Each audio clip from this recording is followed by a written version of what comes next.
बधाई देता हूं। एक गैर क्षत्रिय राजा उन्होंने जाकर गुजरात में सोमनाथ मंदिर पर जब आक्रमण हुआ था मोहम्मद गजनी का, तो वहां जाकर जंग लड़ी थी और इसीलिए आज इतनी अहमियत और सियासत भी इस नाम पर। और मेरठ में आज होने वाली ओवैसी की रैली को प्रशासन ने इजाजत नहीं दी। इसके बाद एआईएमआईएम ने प्रेस कॉन्फ्रेंस किया और एडमिनिस्ट्रेशन पर, प्रशासन पर सवाल खड़े किए। पार्टी के प्रदेश अध्यक्ष ने राजभर की पार्टी से गठबंधन न होने पर बयान देते हुए कहा कि लगता है एसपी के राष्ट्रीय अध्यक्ष अखिलेश यादव ने ओम प्रकाश राजभर पर गोमूत्र का छिड़काव कर दिया है। इसके बाद से अब ओम प्रकाश राजभर अखिलेश यादव की भाषा बोल रहे हैं।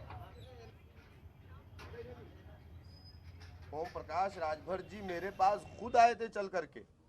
उन्होंने कहा कि हमने एक भागीदारी संकल्प मोर्चा बनाया है और हम चाहते हैं कि बीजेपी को रोकने के लिए आप भी हमारे मोर्चे का हिस्सा बने। हमने अपने राष्ट्रीय अध्यक्ष जी से बात किया, उन्होंने फौरन कहा कि यस मैं मुलाकात करूंगा। हमने उनकी मीटिंग लखनऊ के अंदर करवाई, लेकिन उसके बाद अखिलेश यादव ने ओम प्रकाश राजभर जी को, मुझे नहीं मालूम है कि अब वो गंगा जल पिलाया, गौमूत्र का छिड़काव किया, क्या किया मुझे नहीं मालूम है। उन्होंने ओम प्रकाश राजभर जी को अपने पास बुला लिया। दिल्ली एनसीआर में बढ़ते वायु प्रदूषण को लेकर आज सुप्रीम कोर्ट में सुनवाई हुई। इस दौरान सुप्रीम कोर्ट ने माना कि प्रदूषण के लिए पराली कुछ फीसदी जिम्मेदार है और पटाखे, उद्योग और गाड़ियां भी इसके लिए जिम्मेदार हैं। कोर्ट ने सरकार से प्रदूषण को फौरन काबू में करने को कहा। सुप्रीम कोर्ट ने कहा, यहां तक कहा कि जरूरत पड़ी तो 2 दिनों के लॉकडाउन या कुछ और इंतजामों के बारे में सरकार सोचे।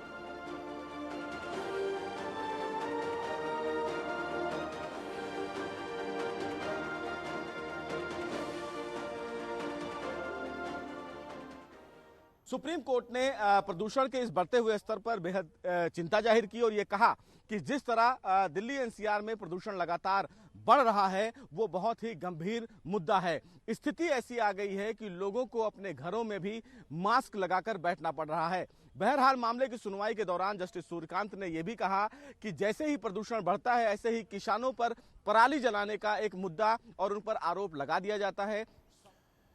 और पॉल्यूशन पर सुप्रीम कोर्ट की सख्ती के बाद दिल्ली में 1 हफ्ते तक स्कूल को बंद रखने का फैसला किया गया है। सीएम केजरीवाल ने आपात बैठक की है, कंस्ट्रक्शन के काम पर रोक लगा दी है, सरकारी कर्मचारियों को घर से ही काम करने की सलाह दी है।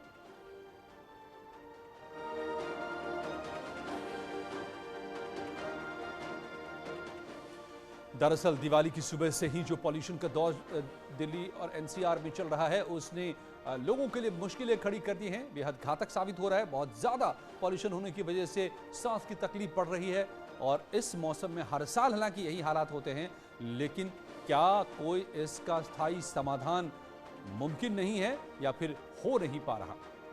आज फिर सुप्रीम कोर्ट ने सख्ती लिए स्कूल फिजिकल बंद किए जा रहे हैं, वर्चुअल क्लासेस चलेंगी लेकिन फिजिकली स्कूल बंद किए जा रहे हैं।